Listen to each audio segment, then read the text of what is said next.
Welcome to CNN Student News on this Tuesday, November 8th. I'm Carl Azuz at the CNN Center. First up, Election Day in America. This is it, the day when American voters finally get their say on who becomes their next leader.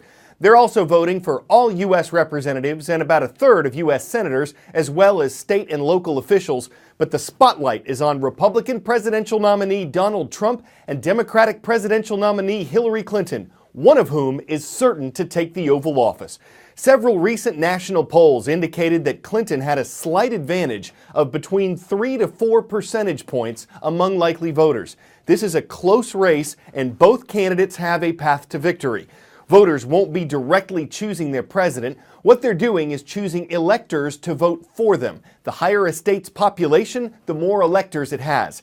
CNN's Electoral College map gives an idea of how things could go today. But again, these are estimates based on polls, previous votes, and early votes.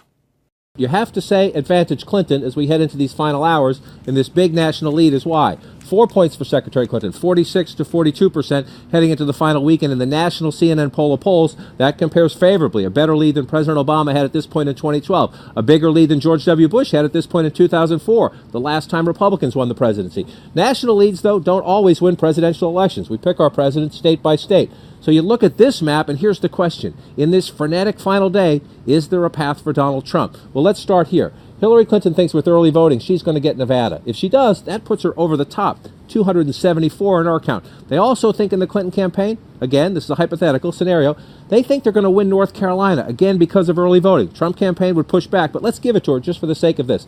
And Republicans in New Hampshire are worried. They think over the weekend that state started to break. What if Hillary Clinton wins all those? A hypothetical, but if she does, can Donald Trump still win? That's why he's targeting the big blue states. Donald Trump must win Arizona for starters. That would get him to 215. No brainer. Must win Florida. If Donald Trump loses Florida, forget about it. Game over. But if he wins Arizona and Florida, can he take away the blues and come back? That is why in these final days, Donald Trump is saying, I'm going to take Pennsylvania and I'm going to take Michigan. That would do it. Now, 1988, the last time those two big blues went red. Democrats say, dream on, Donald. His campaign says, watch. The U.S. Constitution has detailed directives on elections and electors, and the First Amendment mentions a little something about how Congress cannot make any laws prohibiting free speech. However, that freedom can be limited on Election Day because at the intersection of choosing our government and enjoying its freedoms, there are concerns about protecting the process. It's hard to know what are legal and illegal Election Day activities. On the one hand, we need to protect voters from voter intimidation, but on the other hand, some of the activities at a polling place could be protected speech. The Supreme Court has said that because of the compelling interest in preventing voter fraud, states can actually limit political speech. One state might prohibit apparel, like a hat with your candidate's slogan on it. Another state might actually prevent even a discussion of politics at the polling station. Normally, that would be constitutionally protected speech, but on Election Day, things are different. Some states allow poll watching. That's watching who comes in and who doesn't show up at the voting booth. Poll watchers can then report back to the campaign and try to rally those people who haven't made it in yet. Political speech is one of the most precious freedoms we have in this country. But on one day, the importance of an election can actually override that freedom. Whoever wins today's vote will be the U.S. president-elect. He or she doesn't formally become president until Inauguration Day, and that takes place on Friday, January 20th, 2017. But the behind-the-scenes work between now and then will be frantic. It's not just one family moving out and another moving into the White House. It's about the major policy changes that a new president will bring, the new staff. Thousands of political appointees could be let go, thousands of others brought in. It's a job that takes a team to transition. And he said, I also want you to develop a plan for what we do when we win the presidency 16 months from now. Whoa. transition basically is organizing the next administration. This is a big job. It can't be done in the 74 or 75 days between the election and the inauguration. It's very hard for campaigns to actually pay attention to transition planning because they're focused on job number one, which is to win. So pre-election, their full focus is on trying to beat the other candidate, but in fact they need to set up a separate operation, the transition team, that can focus on an equally important aspect, which is what happens if you do win. The job of the campaign is to win the election. Anytime a transition becomes a public event, it distracts from the candidate's ability, and therefore planning it quietly and in a dignified way is an important challenge. In 2004 and 2008, it was still sort of an unofficial process. There wasn't federal money to support transition planning. The process itself was a little bit, you kind of made it up as you went along.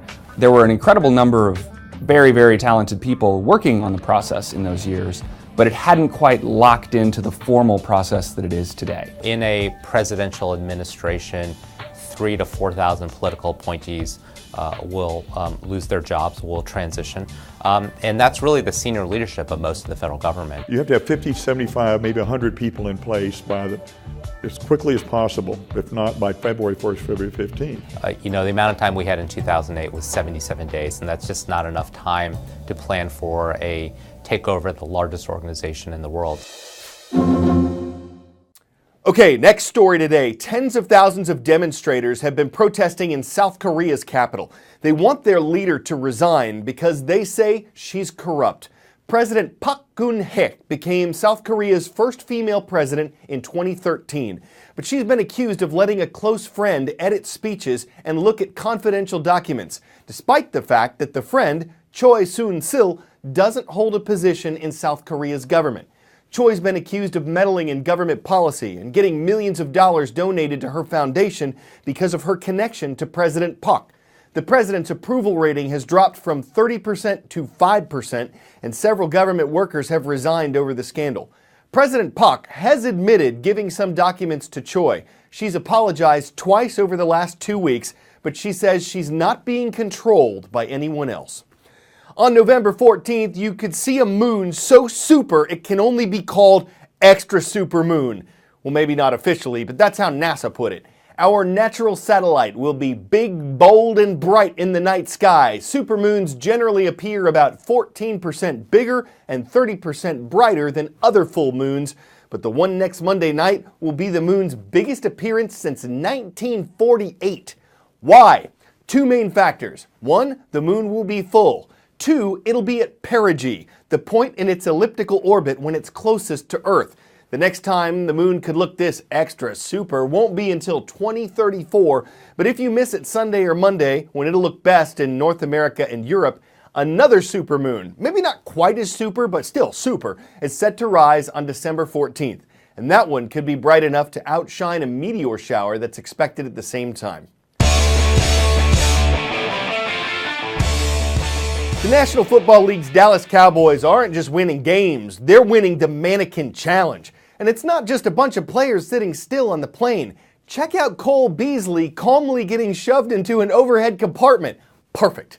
Other teams are having fun with this. The New York Giants paused for a few moments of still celebration after their recent win. They even got some of their executives involved.